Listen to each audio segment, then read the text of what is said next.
Hello दोस्तों, स्वागत है आपका। आज के इस वीडियो में हम आयोलिंक के बिजनेस प्रोजेक्ट का पूरा रिव्यू करने वाले हैं। इस वीडियो में हम स्टेप बाय स्टेप समझेंगे कि ये सिस्टम कैसे काम करता है, इसमें ज्वाइनिंग प्रोसेस क्या है और आपको इसमें कौन कौन सी बेनिफिट्स दिए जाते हैं। अगर आप आयोलिंक को अच्छे से समझना चाहते हैं और इसकी पूरी वर्किंग जानना चाहते हैं तो वीडियो को आखिर तक जरूर देखें। तो चलिए बिना देर किए शुरू करते हैं। तो हेलो एवरीवन, वेलकम बैक। मेरा नाम है प्रणव और आप देख रहे हैं अपना खुद का चैनल डिजिटल उड़ान, जहां आपको मिलती है डिजिटल दुनिया में आगे बढ़ने की सही जानकारी और सोचने की एक नई उड़ान।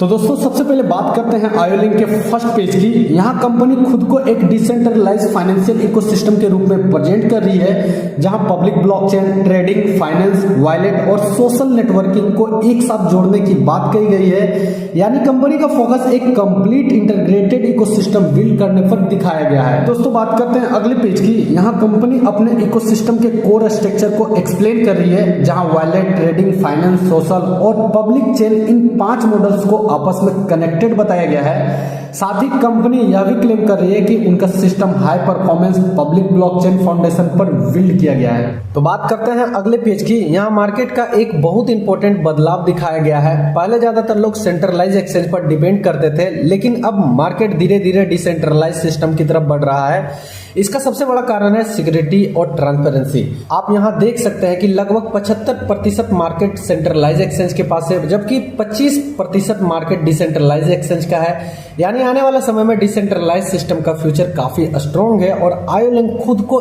इसी फ्यूचर मार्केट के हिसाब से तैयार कर रहा है। अब दोस्तों, बात करते हैं अगले पेज की। यहाँ कंपनी यह एक्सप्लेन कर रही है कि हाई परफॉर्मेंस पब्लिक ब्लॉकचेन और on chain trading model future में डिसेंट्रलाइज ट्रेडिंग को और ज्यादा मजबूत बना सकते हैं। साथ ही आयोलिंक खुद को एक चेंजिंग मार्केट अपॉर्चुनिटी के साथ कनेक्ट करके प्रेजेंट कर रहा है। दोस्तों, बात करते हैं अगले पेज की। यहाँ आयोलिंक का बिजनेस साइकिल स्ट्रक्चर दिखाया गया है। इस पेज में बताया गया है कि अभी प्लेटफॉर्म पर 2 प्रमोशनल साइकिल अवेलेबल है, एक 90 डेज का साइकिल और दूसरा है 180 डेज का साइकिल। यानी यूजर्स अपनी समझ और प्लानिंग के हिसाब से इनमें से किसी भी साइकिल को चूज कर सकते हैं। साथ ही यहाँ यह भी बताया गया है कि ये दोनों साइकिल लिमिटेड टाइम के लिए अवेलेबल है और 25 जून के बाद ये दोनों साइकिल बंद हो जाएंगे, जिसके बाद केवल 7 डेज साइकिल अवेलेबल रहेगा। यानी अभी यह एक ट्रांजिशनल फेस है, जहां यूजर्स को अलग अलग साइकिल ऑप्शन देखने को मिल रहे हैं। और दोस्तों, यहाँ ROI और इनकम स्ट्रक्चर से जुड़ी कुछ नंबरिकल डिटेल्स दिखाई गई है, जिन्हें मैं यूट्यूब पर डायरेक्ट खोलकर एक्सप्लेन नहीं कर सकता हूँ, क्योंकि ऐसा करना यूट्यूब पॉलिसी का उल्लंघन हो सकता है।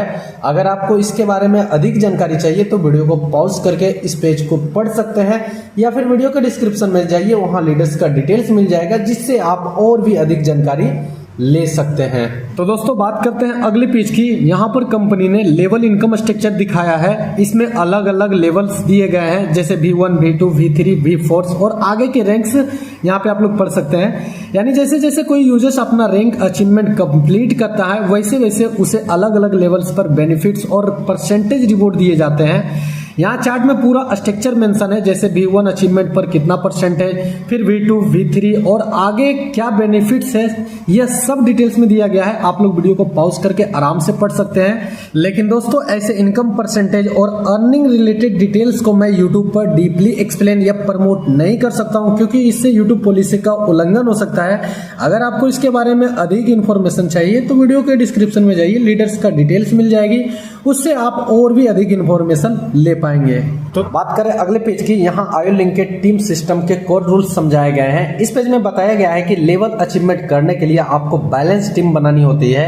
यानी अगर आपको रैंक अचीव करना है तो कम से कम 2 लेग के साथ काम करना होगा और दोनों साइड में बैलेंस बिजनेस मेंटेन करना होगा। यानी जैसे आपकी टीम स्ट्रॉन्ग होती है, वैसे वैसे ग्रोथ के अपॉर्चुनिटी बढ़ते जाते हैं। और दोस्तों, यहाँ कुछ नंबरिकल डिटेल्स दिखाई गई है, जिन्हें मैं यूट्यूब पर डायरेक्ट एक्सप्लेन नहीं कर सकता हूँ, क्योंकि ऐसा करना यूट्यूब पॉलिसी का उल्लंघन हो सकता है। यहाँ पर आप डिटेल्स में इसे वीडियो को पॉज करके पढ़ सकते हैं, या फिर वीडियो के डिस्क्रिप्शन में जाइए, लीडर्स की डिटेल्स मिलेगी, उससे आप और अधिक इन्फॉर्मेशन ले पाएंगे। तो बात करें अगले पेज की। यहाँ आयोलिंक के प्रोफेशनल टीम स्ट्रक्चर के बारे में बताया गया है। इस पेज में दिखाया गया है कि इस प्रोजेक्ट के पीछे एक एक्सपीरियंस मैनेजमेंट टीम काम कर रही है। जिसमें CEO, CFO और CTO जैसे इंपॉर्टेंट पोजीशन शामिल है। साथ ही यहाँ यह भी बताया गया है कि इस टीम में blockchain technology expert, financial expert और ट्रेडिंग प्रोफेशनल भी मौजूद है। यानी प्लेटफॉर्म को डेवलप करने के लिए एक स्ट्रॉन्ग टेक्निकल और प्रोफेशनल टीम बनाई गई है। सिंपल शब्दों में समझे तो इस पेज का मेन फोकस यह बताना है कि आयोलिंक अपने इकोसिस्टम को एक एक्सपीरियंस टीम के साथ बिल्ड कर रहा है। यानी प्रोजेक्ट सिर्फ कॉन्सेप्ट तक सीमित नहीं, बल्कि इसके पीछे प्रॉपर प्लानिंग और प्रोफेशनल एजुकेशन देखने को मिलता है। तो बात करूं अगले पेज की, यहाँ आयोलिंक के सिक्योरिटी और कंप्लायंस सिस्टम के बारे में बताया गया है। इस पेज में दिखाया गया है कि प्लेटफॉर्म अपने सिक्योरिटी ऑडिट, एसेट प्रोटेक्शन और कंप्लायंस प्रोसेस पर काम कर रहा है। साथ ही यहाँ कुछ रजिस्ट्रेशन और लाइसेंस रिलेटेड डॉक्यूमेंट्स दिखाए गए हैं, जिसका उद्देश्य प्लेटफॉर्म की ट्रांसपेरेंसी और क्रेडिबिलिटी दिखाना है। सिंपल शब्दों में समझे तो इस पेज का मेन फोकस यह बताना है कि आयोलिंक अपने इकोसिस्टम एक सिक्योर और कंप्लायंस स्ट्रक्चर के साथ बिल्ड करने की बात कर रहा है। यानी platform user security, system transparency और लॉन्ग टर्म ट्रस्ट बिल्ड करने पर जोर दे रहा है। बाकी दोस्तों इसको डिटेल्स में देखना है तो आप खुद इस डॉक्यूमेंट्स को वेरीफाइड कर सकते हैं। तो दोस्तों आज के इस वीडियो में हमने आयोलिंक के बिजनेस प्रोजेक्ट को स्टेप बाय स्टेप समझा। हमने जाना कि ये सिस्टम कैसे काम करता है, इसका स्ट्रक्चर क्या है और इनमें कौन कौन से बेनिफिट दिए जाते हैं। उम्मीद करता हूं आज के ये जानकारी आपको समझ आई होगी। अगर वीडियो यूजफुल लगी हो तो वीडियो को लाइक करें, चैनल को सब्सक्राइब करें और बेल आइकन को जरूर दबाएं। और सबसे जरूरी बात दोस्तों, कभी भी किसी सिस्टम में बिना पूरी जानकारी लिए डिसीजन ना ले। सबसे इंपॉर्टेंट बात, ना कभी सोना गिरवी रखकर, ना उधार लेकर, ना लोन लेकर कभी भी ऐसे सिस्टम में बिल्कुल भी इन्वेस्टमेंट ना करें। बाकी मिलते हैं अगले वीडियो में, तब तक के लिए टाटा बाय बाय।